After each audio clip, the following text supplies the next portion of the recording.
Okay, what we're going to do, I'm not going to read the Sanskrit because that's just it's too time consuming. And these are pretty short verses. There's not very much of a paragraph or anything.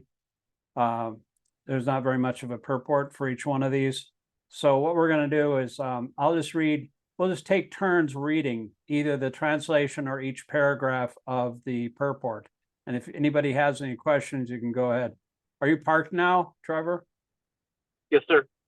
All right. Okay, hold on. Hare Krishna. Hare Krishna. Zannu. Say Haribo. Haribo. Hey, Jericka, I saw that you made a nice video of a birthday celebration, right? Yeah, it was Lakshmi's baby shower. It was very sweet. I was asked by Honorata. Yeah, you're pretty expert at that. Ah, That was a nice little reel that you made there. I've done reels before, but I'm not that good at it. I usually just basically fool around with the regular YouTube software that I have and slideshows, mostly slideshows, because I read a lot of audiobooks and whoops, hold on a second. yeah. I read a lot of audiobooks, and people don't read and people don't even listen to audiobooks very much. So people are more addicted to YouTube, TikTok videos and stuff. Videos. So I actually have a 4K screen in my vehicle. I drive for Uber, and then I try to, I've got like captive audiences in my Uber vehicle. And so if they seem a little bit open to it, I'll share with them a video, especially if it's a long ride, Yeah, that's amazing. And I also give them a cookie. So everybody who rides with me gets a cookie, prasadam cookie that I offer to my deity here. This is my deity. That's Nrsimhadev. Yeah, He's mad that his, this little boy was only 5 years old, that he was harassing him. He was trying to kill him. I mean, that's not right. And so, he kind of substantiated his devotees. He's the protector. I've got one in my car too. So he's protecting everybody in the car. They get a prasadam cookie that's offered to Nrsimhadev, and they get a video, some in-car entertainment. That's amazing. That's amazing. Yeah, well, you just try to like, because we've been given so much, we have to try to give back. Yeah. So I'm just going to start reading in the translation here. And Jericka, I think you were on first, so you can read the one sentence purport, and then Trevor, you can read the next verse, just the English, and we'll get through this chapter pretty fast. This is like Narada Muni when he was in the he left his mother's house because she was bitten by a snake, I think, and so Krishna was like making him more dependent on him. So he was traveling in a terrible jungle, and he was only like really not very old. I think I was preteen, definitely. But anyway, translation of this is the 14th verse of chapter canto 1, chapter 6. Thus traveling, I felt tired both bodily and mentally, and I was both thirsty and hungry. So I took a bath in the river lake and also drank water. By contacting water, I got relief from my exhaustion. Go ahead, Jericka. Purport. A traveling mendicant can meet the needs of the body, namely thirst and hunger, by the gifts of nature without being a beggar at the doors of householders. The mendicant, therefore, does not go to the house of the householder to beg, but to enlighten him spiritually. Okay, go ahead and read the translation. After that, under the shadow of the banyan tree in an uninhabited forest, I began to meditate upon the supersoul situated within, using my intelligence as I had learned from liberated souls. Go ahead, Trevor. One should not meditate according to one's personal whim. One should know perfectly well from the authoritative sources of scripture through the transparent medium of a bona fide spiritual master and by proper use of one's trained intelligence for meditating upon the supersoul dwelling within every living being. This consciousness is firmly developed by a devotee who has rendered loving service unto the Lord by carrying out the orders of the spiritual master. Sri Narada Ji contacted a bona fide spiritual master, served him sincerely, and got enlightenment brightly. Thus he began to meditate. Yeah, you have to remember this is in his previous life. He became Narada Muni after this life. This was like billions of years ago in a previous kalpa. Because all these like time scales just blow my mind. Translation. As soon as I began to meditate upon the lotus feet of the personality of Godhead with my mind transformed in transcendental love, tears rolled down my eyes, and without delay, the personality of Godhead, Sri Krishna, appeared on the lotus of my heart. Go ahead, Jericka, read the first paragraph. The word bhava is significant here. The bhava stage is attained after one has transcendental affection for the Lord. The first initial stage is called shraddha, or a liking for the Supreme Lord. And in order to increase that liking, one has to associate with pure devotees of the Lord. The third stage is to practice the prescribed rules and regulations of devotional service. This will dissipate all sorts of misgivings and remove all personal deficiencies that hamper progress in devotional service. When all Go ahead. would you like? Okay. When all misgivings and personal deficiencies are removed, there is a standard faith in transcendental matter, and the taste for it increases in greater proportion. This stage leads to attraction, and after this there is bhava, or a prior stage of unalloyed love for God. All the above different stages are but different stages of development of transcendental love. Being so charged with transcendental love, there comes a strong feeling of separation which leads to 8 different kinds of ecstasies. Tears from the eyes of a devotee is an automatic reaction, and because Sri Narada Muni in his previous birth attained that stage very quickly after his departure from home, it was quite possible for him to perceive the actual presence of the Lord, which he tangibly experienced by his developed spiritual senses without material stinge. Translation. O Vyāsadeva, at that time, being exceedingly overpowered by feelings of happiness, every part of my body became spiritually and separately enlivened. Being absorbed in an ocean of ecstasy, I could not see both myself and the Lord. Go ahead, Trevor. Spiritual feeling of happiness and intense ecstasies have no mundane comparison. Therefore, it's very difficult to give expression to such feelings. We can just have a glimpse of such ecstasy in the words of Sri Narada Muni. Each and every part of the body or senses has its particular function. After seeing the Lord, all the senses become fully awakened to render service unto the Lord, because in the liberated state, the senses are fully efficient in serving the Lord. As such, in that transcendental ecstasy, it so happened that the senses became separately enlivened to serve the Lord. This being so, Narada Muni lost himself in seeing both himself and the Lord simultaneously.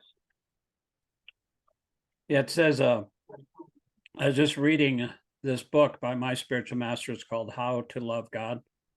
And it says a Mahabhagavat, one in the perfect stage of self-realization, he sees everything as Krishna. He sees everything in Krishna, and he doesn't everything related to Krishna. In other words, he can love somebody separately, but he's also seeing Krishna first.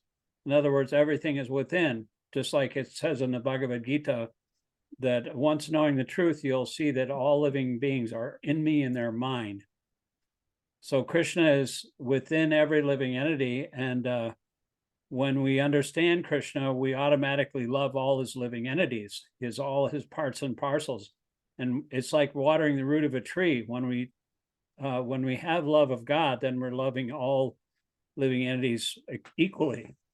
Just like it also says in the Gita that an enlightened sage who sees with equal vision a learned sage and gentle brahmana, a cow, a dog, and a dog eater, because he has equal vision. He's seeing Krishna in every single living entity, even the animals, even the plants.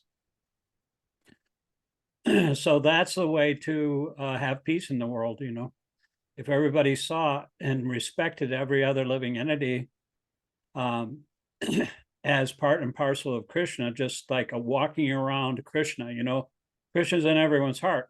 And so we're all servants. And so if we have that mentality, then we'll respect every living entity. And that's what it means to be a devotee. And you can chant Hare Krishna if you offer all respect to others and don't expect any respect for yourself, because every devotee feels himself to be the lowest, absolute lowest. We have no good qualities. Krishna is the only person that's giving us any good qualities, if we have any at all. And so therefore, compared to everybody else, a devotee sees himself as being the lowest. Anyway. Very nicely put. Yeah, I was just reading about it. This is a really good book. Transcendental form of the Lord, as it is, satisfies the mind's desire and at once erases all material incongruities. Upon losing that form, I suddenly got up, being perturbed, and that is as usual when loses that which is desirable. Whose turn is it? Can you read it? Yeah, go ahead. Okay. That the Lord is not formless is experienced by Narada Muni, but his form is completely different from all forms of our material experience. For the whole duration of our life, we go on seeing different forms in the material world, but none of them is just apt to satisfy the mind, nor can any one of them banish all the turbance of the mind. These are the special features of the transcendental form of the Lord. And one who has once seen that form is not satisfied with anything else. No form in the material world can any longer satisfy the seer. That the Lord is formless or impersonal means that he has nothing like a material form and is not like any material personality. Go ahead, Trevor. We'll take turns reading each paragraph. Okay. As spiritual beings having eternal relations with that transcendental form of the Lord, we are, life after life, searching after that form of the Lord, and we are not satisfied by any other form of material appeasement. Narada Muni got a glimpse of this, but having not seen it again, he became perturbed and stood up all of a sudden to search it out. What we desire life after life was obtained by Narada Muni, and losing sight of him again was certainly a great shock for him. It's kind of like a really nice dream, and then all of a sudden you come out of the dream and you think, oh, I wish I was in that dream again. You know, but that also increases the devotee separation. Like when Krishna was in the rasa dance with all the gopis, they became a little proud and they felt themselves the most fortunate women in the entire universe. And at that point, Krishna just left, because he's got all 6 opulences, and one of them the opulence is renunciation.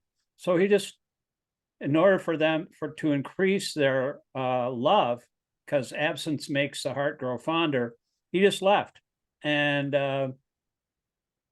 it went crazy. They started looking around, found they were looking in they were asking the plants and the trees and the creepers, have you seen Krishna? You know, walking around, you know, he must have gone this way, you know, and they were like trying to trace him out.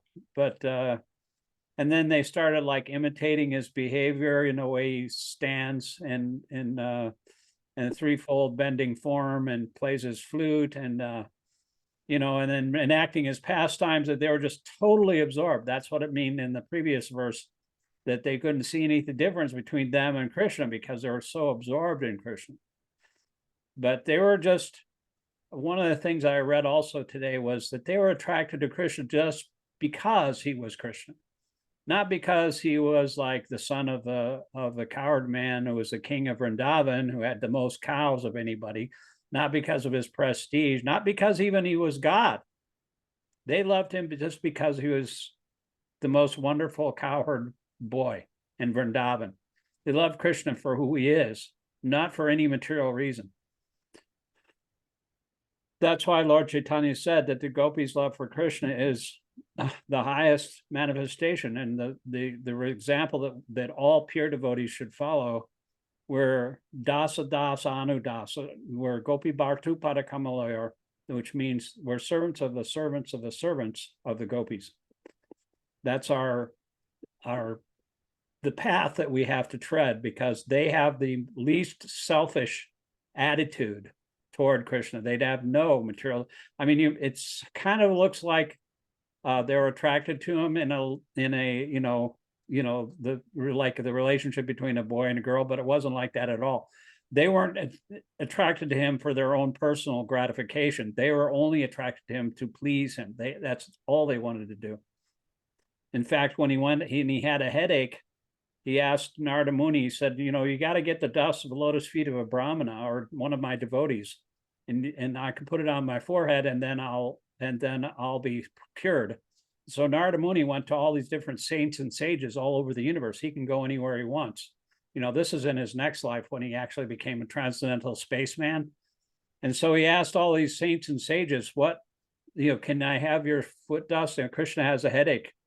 You got to help me out here, And they said, no, I'm not doing that, because if I put my foot dust on his head, I'm going to go to hell, because that's the result of doing that. And so, he came back to Krishna, and finally he said, I asked everybody I could think of, and all of them said no. And Krishna said, well, did you ask the gopis? And so he went back to the gopis, and the gopis said, sure. Yeah, here's, if Krishna has a headache, here's, and Narada Muni told them, what the result is, that if you put your foot dust on his head, that you're going to go to hell. I said, we don't care. Because if he has a headache, we're going to do whatever we can to help him get off, to help him with his pain, So it's kind of instructive that Narada Muni himself, Krishna kind of called him out. He said, he told Narada, why didn't you give your foot dust, Narada? It was kind of like, he kind of called him out on that one. But anyway, text 19 shows the power of simplicity too, and at time and according to time and circumstances, they're transcendental to all the rules and regulations. They don't have to follow them to a T because of their pure love. Yeah, I mean, pure devotee is not like the residents of Vrindavan. That's called the Brajabasis. The people of Braja, they don't have to follow the rules and regulations because they're already on the spontaneous platform. Now, if we're not on the spontaneous platform, if we're not already attracted, like Narada Muni was, he immediately felt separation when Krishna left. He saw him momentarily, and then he went away, and he was shocked. If we don't have, if we're not on that platform where we're actually shocked if we don't see or think of Krishna in a moment, half the time, I'm like walking around in a daze. I didn't even. I'm like where it says in that pranam mantra that we chant first. I was born in the darkest ignorance. I feel like I'm walking around in the darkest ignorance all the time. But the spiritual master has opened my eyes with a torchlight of knowledge, and so he's opened my eyes to Krishna. And so we have to always think of Krishna. That's Krishna's command. So, and, Krishna makes it very easy because he's so attractive. So we just have to continue to think about it and conquer our minds so that we can, whatever we do is favorable for remembering Krishna moment to moment. And then we'll develop this attraction. If we develop the attraction to hear about Krishna, like we're doing now, by hearing repeatedly for a long time about Krishna's pastimes will develop an actual attraction. Just like Narada Muni heard from these sages, he developed an attraction, and then he took a little bit of prasadam from their plates, and with their permission, and he was purified by those two things. And then in his next life, he became Narada Muni. So how powerful is the association of devotees? It's the most powerful thing. It's the one thing that Lord Chaitanya recommended. Ramananda Roy was asking him all kinds of questions. Actually, Lord Chaitanya was asking Ramananda Roy. But Ramananda Roy was, he was kind of channeling Lord Chaitanya. So it was kind of like the master is asking the servant to just ask him questions, or Lord Chaitanya was asking Ramananda Roy, and he rejected every single one. Varnashram Dharma first, and then serving Krishna, this and that, even surrender, up to the point of surrender. But when he came to the point where it says, serving the devotees and having the association of devotees, and speaking about Krishna and the association of devotees, at that point, Lord Chaitanya said, "That's it. You can go beyond that, though." And so Ramananda Roy went step by step. That's a fascinating part of Lord Chaitanya Charitamrita, where he goes higher and higher. And Ramananda Roy was saying to Lord Chaitanya, I'm just opening my mouth, and you're just putting words in my mouth. He wasn't speaking on his own. He wasn't, like using his brain power. He was just a puppet, and the puppet master was asking him questions, and he was answering according to his realization that he got from Lord Chaitanya. That is what it means to get knowledge. He says, "From within our hearts, I destroy with the lamp of knowledge this darkness." And so then we won't be wandering around in darkness like I've done for most of my 68 years of existence. So, so let's see here. Jericka, you want to read the purport? There is no mechanical process to see the form of the Lord. It completely depends on the causeless mercy of the Lord. We cannot demand the Lord to be present before our vision. Just as we cannot demand the sun to rise whenever we like. The sun rises out of our own accord, so also the Lord is pleased to be present out of his causeless mercy. One should simply await the opportune moment and go on discharging his prescribed duty in devotional service of the Lord. Narada Muni thought that the Lord could be seen again by the same mechanical process by which was successful in the first attempt, but in spite of the utmost endeavor, he could not make the second attempt successful. The Lord is completely independent of all obligations. He can simply be bound up by the tie of unalloyed devotion, nor is he visible or perceivable by our material senses. When he pleases, being satisfied with sincere attempt at devotional service depending completely on the mercy of the Lord, then he may be seen out of his own accord. Yeah, Prabhupada used to say, don't try to see God, try to act in such a way that he wants to see you. So that's a good one. You can't, there is no way. I mean, you can do everything. You can go on meditating for millions of years. You can go try to reach the spiritual abode by the speed of the mind, by philosophical speculation, by austerities and yoga and controlling the senses and the mind and all these different processes. But if Krishna wants to, he will reveal himself to you. It's not up to us. It's like these atheists, that one time there was an atheist and he said, he wanted to prove that God didn't exist, right? So he said, if God doesn't exist, let him strike me down. And within 1 minute, he was like up on the podium, he counted down his watch and then nothing happened. And he said, see, there's no God. So it's like, you can't, Krishna is not our order supplier. And, so we can't tell him to do anything that we want. He's not bound by our he's only bound by love, just like Mother Yashoda, when he was naughty and he broke all the butter pots and started feeding the butter to the monkeys after he got mad that Mother Yashoda put him down because the milk was boiling over. This is a dumb pastime, really sweet pastime. And she went after him, and then she tied him up to a wooden grinding mortar. She tried to first, but she finally caught up to him. And she tried, but she couldn't. Every time she tried to tie him up, the rope was like short by 4 fingers. And then she got another piece of rope and tried it, and then it was still short. And finally, she was starting to sweat, and she was like, endeavoring so much. And finally, the Lord allowed his devotee to tie him up because, that is his prerogative, not anybody else's. But he's only tied, just like it says, he cannot be bound up by the tie of unalloyed. He can only be bound up by the tie of unalloyed devotion. Due to Mother Yashoda's devotion, nobody can be more loving to Krishna than Mother Yashoda. She's like unique in and of herself, with her love for Krishna.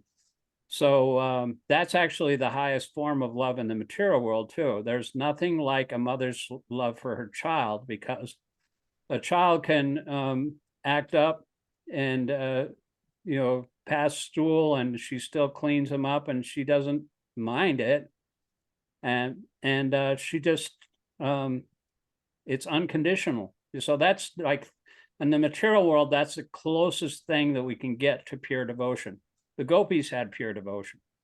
There's nobody higher than the gopis, but a mother's love for her child is just like, even in the material world, it's like one step below that. So let me read this next translation, and Trevor, you can read the purport. Alrighty. Seeing my attempts in that lonely place, the personality of Godhead, who is transcendental to all mundane description, spoke to me with gravity and pleasing words, just to mitigate my grief. Go ahead. In the Vedas, it says that God is beyond the approach of mundane words and intelligence, and yet by his causeless mercy, one can have suitable senses to hear him, speak to him. This is the Lord's inconceivable energy. One can hear him upon whom his mercy is bestowed. The Lord was much pleased with Narada Muni, and therefore the necessary strength was invested in him so that he could hear the Lord. It's not, however, possible for others to perceive directly the touch of the Lord during the probation stage of regulated devotional service. It was a special gift for Narada. When he heard the pleasing words of the Lord, the feelings of separation were to some extent mitigated. A devotee in love with God feels always the pangs of separation and is therefore always enwrapped with a transcendental ecstasy. Yeah, we might not be able to hear or see God, in the lower stages of devotional service, but you can actually have a glimpse of his mercy when you're like in a kirtan and see the waves of a kirtan. You're looking at Krishna and you're seeing all these devotees dancing and chanting around you, and you feel like Krishna is giving me special mercy, and then everybody in the room starts going crazy, because Krishna gives his mercy to those who are, it says in the Bible, where there are 2 or more of them gathered in my name, there I am in the midst of them.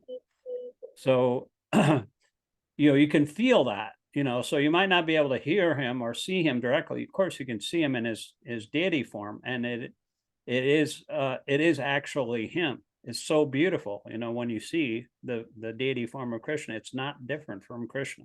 It is him, and his name is also not different. So that way you can actually hear him and see him, but not in the way that Narada Muni. This was a special gift from Krishna, that he spoke to him, even, because he was feeling so much separation. He was really bummed out that he didn't see him anymore. And so just to alleviate his grief, he appeared before him, which is, just Krishna's mercy. Translation. Narada, O Narada, the Lord spoke, I regret that during this lifetime you will not be able to see me anymore. Those who are incomplete in service and who are not completely free from all material taints can hardly see me. Okay, this is a long purport, but you go ahead and read it, Jericka. Okay. The personality of Godhead is described in the Bhagavad Gita as the most pure. It's okay. As the most pure, the supreme in the absolute truth. There is no trace of tinge of materially in his person, and thus one who has the slightest tinge of material affection cannot approach him. The beginning of devotional service starts from the point when one is free from at least two forms of material modes, namely the mode of passion and the mode of ignorance. The result is exhibited by the signs of being freed from kama, lust, or lobha, covetousness. That is to say, one must be freed from the desires for sense gratification and avarice for sense gratification. The balanced mode of nature is goodness, and to be completely freed from all material tinges is to become free from the mode of goodness also. To search the audience of God in a lonely forest is considered to be in the mode of goodness. One can go out into the forest to attain spiritual perfection, but that does not mean that one can see the Lord personally there. One must be completely freed from all material attachment and be situated on the plane of transcendence, which alone will help the devotee get in personal touch with the personality of Godhead. The best method is that one should live at a place where the transcendental form of the Lord is worshipped. The temple of the Lord is a transcendental place, whereas the forest is a materially good habitation. A neophyte devotee is always recommended to worship the deity of the Lord, Archana, rather than go into the forest to search out the Lord. Devotional service begins from the process of Archana, I hope I'm saying it correctly, which is better than going out in the forest. In his present life, which is completely free from all material hankerings, Śrīmad-Bhāgavatam Muni does not go into the forest, although he can turn every place in Vaikuntha by his presence only. He travels from one planet to another to convert men, gods, Kineras, Gandharvas, Rishis, Munis, and all others to become devotees of the Lord. By his activities, he has engaged many devotees like Prahlad Maharaj, Dhruva Maharaj, and many others in the transcendental service of the Lord. A pure devotee of the Lord therefore follows in the footsteps of the great devotees like Narada and Prahlad, and engages his whole time in glorifying the Lord by the process of kirtan. Such a preaching process is transcendental to all material qualities.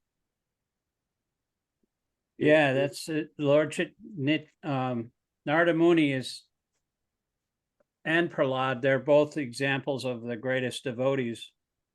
Narada Muni had the life of just being a traveling, he just wander all over the universe and with his Veena and play his Veena and chant Hare Krishna. And he even went to Krishna's palaces, and he would go into each palace and see what Krishna was doing. And he was with every single one of his queens in Dwarka, doing different things with each queen, with different situations and even different times of the day. And he was just blown away by that because he couldn't understand it.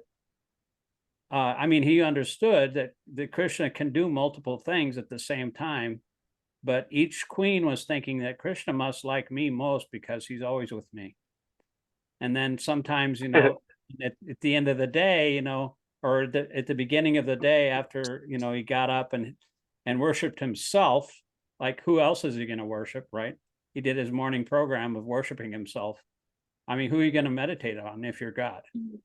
Yeah, so he meditated on himself, and then he would go out of each of his 18,000 palaces, 16,000 palaces, and then he would merge into one Krishna and go into the assembly hall of the Pandavas and have his discussions with his ministers and his advisors like like Uddhava, and plan out the Mhm. day's activities, But Narada was a great preacher, and he affected so many different living entities in so many different ways and gave them benedictions.